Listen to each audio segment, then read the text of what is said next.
আসসালামু আলাইকুম। আজ শেয়ার করব গরমে কলিজা ঠান্ডা করার মতো সাবুদানার ডেজার্ট। এই ডেজার্টটা বানাতে কিন্তু খুব বেশি একটা সময় লাগে না, তবে খেতে কিন্তু খুবই মজা লাগে। হাফ কাপ পরিমাণ সাবুদানা একটা বাটিতে নিয়ে নিলাম। এরপরে এটা ভালোভাবে ধুয়ে নিতে হবে, কারণ এর ভিতরে কিন্তু অনেক ধুলোবালি ময়লা থাকে, এজন্য ধুয়ে আমি একটা ছাঁকনিতে রেখে দিয়েছি।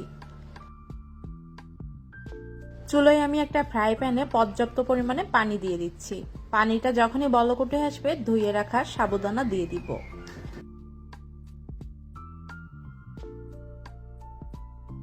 সাবুদানা কিন্তু সিদ্ধ হতে বেশ খানিক সময় লাগে, তো আমার প্রায় 8 থেকে 10 মিনিটের মতো সময় লেগেছে।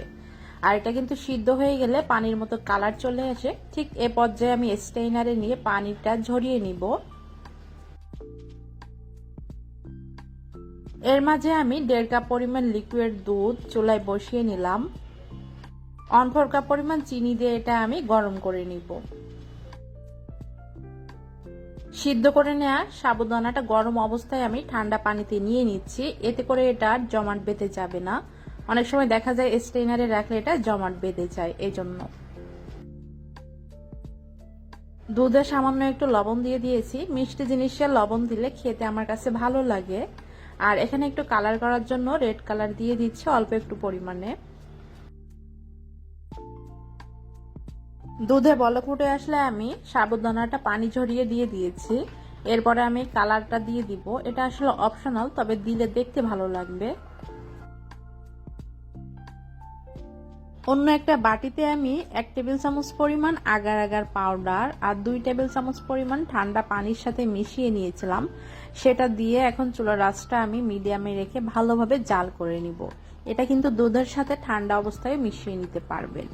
আমার এটা কিন্তু জাল দেওয়া হয়ে গেছে, এখন আমি একটা পাত্রে নিয়ে নিচ্ছি। আগার আগার পাউডারটা দেওয়ার কারণে কিন্তু এই সাবুদানার ডেজার্টটা পুডিং এর মতো জমাট বেঁধে যাবে। এটা ঠান্ডা হয়ে গেলে আমি নর্মাল ফ্রিজে 1 ঘন্টার জন্য রেখে দিয়েছিলাম।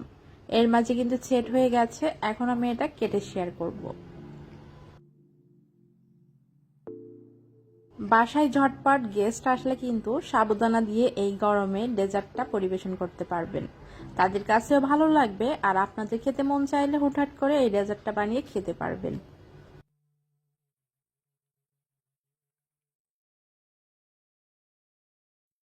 রেসিপি ভালো লাগলে ভিডিওতে কিন্তু লাইক দিতে ভুলবেন না। ফ্রেন্ডস অ্যান্ড ফ্যামিলির সাথে শেয়ার করবেন।